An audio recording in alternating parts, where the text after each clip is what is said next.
का मतलब। अब ई पब्लिशिंग क्या होता है? ई स्टैंड्स फॉर इलेक्ट्रॉनिक, मैंने अभी कहा आपको, electronic publishing also refers to as e publishing, short में हम उसको ई पब्लिशिंग कह देते हैं। इसी को ऑनलाइन पब्लिशिंग भी कहते हैं। और it include the digital publication of E book. अब जितने भी डिजिटल फॉर्म में चीज़ों को अवेलेबल करवाया जाता है वो सब ई पब्लिशिंग का ही हिस्सा है। चाहे आप ई बुक्स कह लीजिए या डिजिटल मैगजीन्स कह लीजिए, जर्नल्स कह लीजिए, जो भी आपको ऑनलाइन प्लेटफॉर्म पे मिलती हैं वो सब इसी का पार्ट है।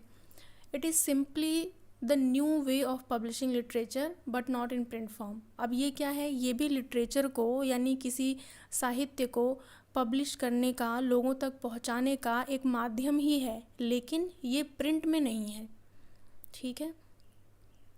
अब इसमें जो ये हमारे पास एक वर्ड है ई पब्लिशिंग, जब हम ई पब्लिशिंग को ओपन करेंगे तो इसकी कितनी लेयर्स निकलती हैं वो देखिए, किन किन चीज़ों से, किन किन कंपोनेंट से मिलकर ई पब्लिशिंग बनता है। इसमें क्या आएगा? इलेक्ट्रॉनिक टेक्नोलॉजी, एक टेक्नोलॉजी की ज़रूरत तो है हमें जो हम यूज़ करेंगे। दूसरा कंप्यूटर टेक्नोलॉजी, फिर कम्युनिकेशन टेक्नोलॉजी और पब्लिशिंग। इन सबको जब हम एक साथ जोड़ देंगे तो क्या मिलता है हमको? जो रिज़ल्ट होगा वो होगा ई publishing.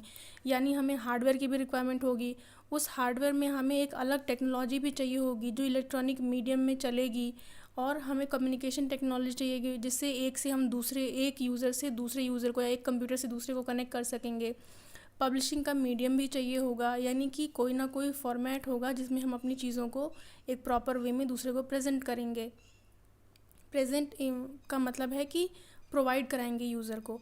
E publishing is helpful in producing document containing text. यानी ई पब्लिशिंग क्या है? अब इसमें क्या क्या है हमारे पास? जैसे जब प्रिंट मीडियम में हम किसी चीज़ को पब्लिश करते हैं तो उसमें इमेजेस आती हैं, ठीक है, हम लोग पिक्चर्स को प्रिंट कर सकते हैं, टेक्स्ट को लिख सकते हैं, अलग अलग तरह का कलरफुल बना सकते हैं और अट्रैक्टिव बना सकते हैं, लेकिन उसमें एनिमेशन नहीं डाल सकते हैं।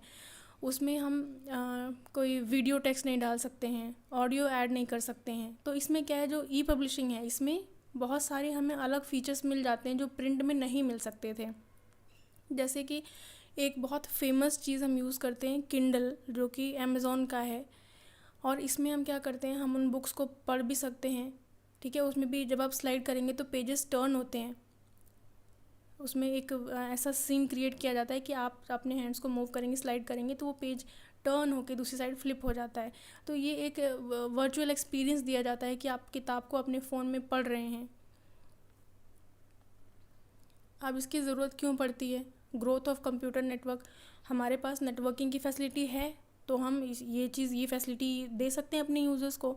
Development of information technology, industry and development and use of computer technology. अब इतना ज़्यादा नेटवर्क वास्ट होते जा रहा है, टेक्नोलॉजी में भी ग्रोथ हो रही है, हमारे पास अलग तरह के मीडियम्स आ चुके हैं जिससे हम लोगों से कांटेक्ट कर सकते हैं, हमारे पास उसको ऑनलाइन पब्लिश करने का भी तरीका मौजूद है, तो क्यों ना हम इसको यूज़ करें।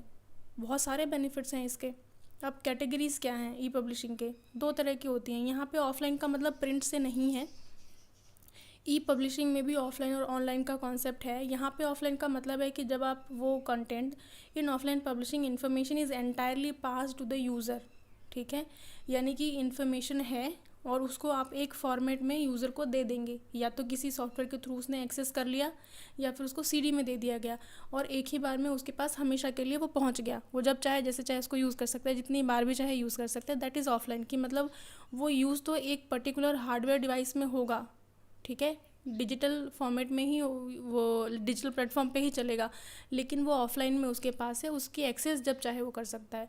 दूसरा क्या है ऑनलाइन, यानी ऑनलाइन ई पब्लिशिंग में ये होता है कि वो जो भी मटेरियल हम दे रहे हैं, यानी जो भी हम कंटेंट प्रोवाइड करवा रहे हैं, उसकी पूरे का पूरा कंट्रोल किसके पास होता है? पब्लिशर के पास ही रहता है। इसमें आप उसको जितनी बार एक्सेस करना चाहेंगे आपको पेमेंट करना पड़ेगा, और उसी पब्लिशर के वेबसाइट के थ्रू ही या जो भी उसने आपको प्लेटफॉर्म दिया उसी के थ्रू आप उसको एक्सेस कर पाएंगे। आप उसको ऑफलाइन में डाउनलोड नहीं कर सकते हैं।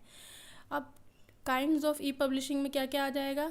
ई जर्नल्स हैं, ई बुक्स हैं, या ई डेटाबेसेस हैं, या ई थीसिस एंड डिसर्टेशन जो हैं, ये सब के सब किस में है? ये ऑनलाइन ई पब्लिशिंग, यानी ई पब्लिशिंग का ही एक तरीका है। यही सब इसके प्रकार हैं। काइंड्स ऑफ ई पब्लिशिंग में e books, these are electronic versions of books जो ऑनलाइन हमें अवेलेबल हैं। जर्नल्स, सीरियल प्रोडक्शंस हैं, जो कि एक पर्टिकुलर टाइम पीरियड के बाद आते रहती हैं। ई ज़ाइन ये मैगज़ीन है, ठीक है। It is an email magazine which simply means an online magazine. E zine का मतलब, ये पढ़ के कन्फ्यूज़ नहीं होना है, ये ईमेल के थ्रू डिलीवर की जाती है, इसलिए इसका नाम ई ज़ाइन है।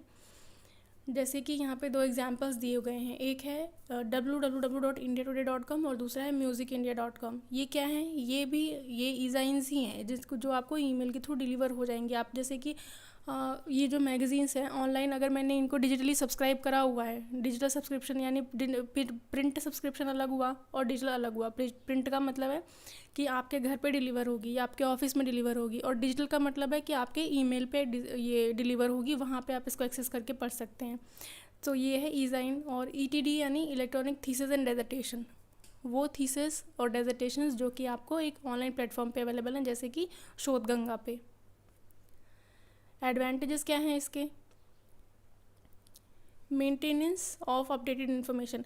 अब अगर प्रिंट में कोई वर्जन आया है, मान लीजिए कोई मैगज़ीन है मंथली है, तो जब अगर जनवरी का उसका एडिशन आ चुका है, तो अब जो भी नई चीज़ें हो रही हैं आपको उसके बारे में पता चल रहा है, आप न्यूज़ देख रहे हैं, आप अपडेट्स ले रहे हैं, फीड्स देख रहे हैं। लेकिन अब उसके बाद की, जनवरी के बाद की, जब आपके पास फरवरी में दूसरा एडिशन आएगा तभी आपको बाकी जानकारी मिलेगी। और ये जो ऑनलाइन वाले में है, इसमें क्या है कि ये लगातार अपडेट होता रहता है, इसको जितनी बार भी आप एक्सेस करेंगे आपको कुछ ना कुछ इसमें नया पढ़ने को मिलेगा। पब्लिशिंग ऑन डिमांड, जैसी ही मार्केट की डिमांड होती है उसके अकॉर्डिंग अपना पब्लिकेशन थोड़ा सा चेंज कर देते हैं कि नई चीज़ें उसमें और ऐड कर लेते हैं। स्पीड यानी कि क्या नाम है, डिलीवरी फास्ट होती है इसमें, और चीज़ों में फ्लेक्सिबिलिटी है कि वो कुछ नया ऐड करना चाहें, कुछ हटाना चाहें तो वो कर सकते हैं। इन्फॉर्मेशन रिट्रीवल ऑन टाइम, जब आप चाहें आप इन्फॉर्मेशन रिट्रीव कर सकते हैं। डिसएडवांटेजेस, अब हर चीज़ के कुछ फ़ायदे होंगे तो कुछ नुकसान भी तो होंगे, वो तो फॉर श्योर है।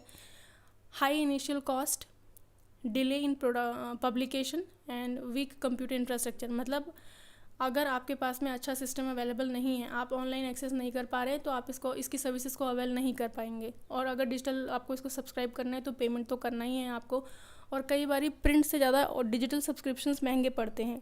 कई जगहों पे ऐसा नहीं है, डिजिटल वैसे ज़्यादा सस्ता ही पड़ता है, लेकिन कुछ ऐसी मैगजीन्स भी हैं जिनके डिजिटल सब्सक्रिप्शंस महंगे पड़ते हैं।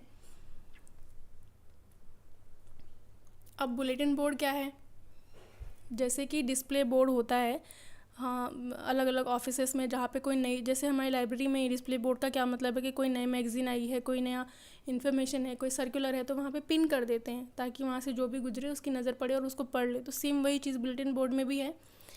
It is a notice board intended for posting public message regarding advertisement कर सकते हैं, कोई नई अनाउंसमेंट कर सकते हैं, इवेंट के बारे में बता सकते हैं, कोई भी जानकारी दे सकते हैं। वो हो गया, क्या हो गया, ये बुलेटिन बोर्ड।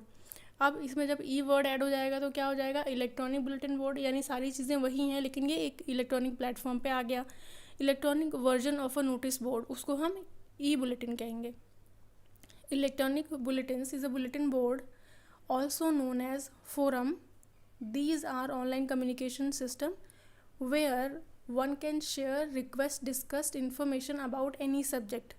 यानी कि यहाँ पे कोई एक किसी चीज़ के बारे में पोस्ट करता है तो बाकी सब भी उस पर रिप्लाई कर सकते हैं, अपना मत रख सकते हैं, डिस्कशन हो सकता है उस चीज़ के बारे में। ओपन प्लेटफॉर्म है ये। अब ईमेल क्या होता है, प्राइवेट कॉन्वर्जेशन के लिए, यानी 1-on-1 होता है, एक ने भेजा दूसरे ने रिसीव किया, फिर उसी पहले वाले को वापस फीडबैक दे दिया। इसमें क्या है, ओपन है, यहाँ पे सभी लोग एक साथ पार्टिसिपेट कर सकते हैं, सभी उसको पढ़ सकते हैं। ई जर्नल्स क्या होते हैं, इलेक्ट्रॉनिक जर्नल्स, जहाँ पे ई वर्ड आएगा वो क्या है, इलेक्ट्रॉनिक ही है। Are a form of periodical publication that can be access via internet. जैसे हमारी लाइब्रेरीज़ में जर्नल्स आते हैं, वैसे ही ये हमें कहाँ पर मिलेंगे, ये इलेक्ट्रॉनिक फॉर्म में है, हम इसको ऑनलाइन इंटरनेट के थ्रू एक्सेस कर सकते हैं। कुछ जर्नल्स ऐसे होते हैं जो डिजिटल ही होते हैं, यानी वो प्रिंट में आते ही नहीं हैं, और कुछ ऐसे होते हैं जो प्रिंट में भी आते हैं और वो ऑनलाइन यानी डिजिटल फॉर्म में भी अवेलेबल होते हैं। Journals are periodic magazines with many different articles. अब जर्नल्स में क्या नाम है, इसमें फ़र्क क्या है, जर्नल्स आर पीरियोडिक मैगजीन्स, यानी इनकी एक पीरियोडिसिटी होती है, एक स्पेसिफिक टाइम के बाद ही आएंगे, लेकिन विद मैनी डिफरेंट आर्टिकल्स, इसमें क्या है, अलग अलग आर्टिकल्स होंगे, इसमें वैरायटी मिलेगी आपको। Available for download in 2 formats, PDF या HTML फाइल। HTML के बारे में मैंने आपको प्रीवियस क्लासेस में भी बताया है। E journals allow new type of content to be included in journals like, अभी जैसे पिछले वाले में आया था कि हम जब डिजिटल प्लेटफॉर्म पे जाते हैं तो हमारे पास क्या है, वैरायटी बढ़ जाती है थोड़ी सी, हमारे पास एक रेस्ट्रिक्शन नहीं रहता है कि हाँ प्रिंट में देना है तो सिर्फ पिक्चर ही ऐड कर सकते हैं। इसमें क्या है, इसमें मूवेबल टेक्स्ट ऐड कर सकते हैं, इसमें हम एनिमेशन दे सकते हैं, इसमें वीडियो ऐड कर सकते हैं, ऑडियो क्लिप ऐड कर सकते हैं, ये सारी चीज़ें आ जाती हैं। एडवांटेज, अलाउ रिमोट एक्सेस, यानी आप कहीं भी हैं वहाँ से आप इसको एक्सेस कर सकते हैं।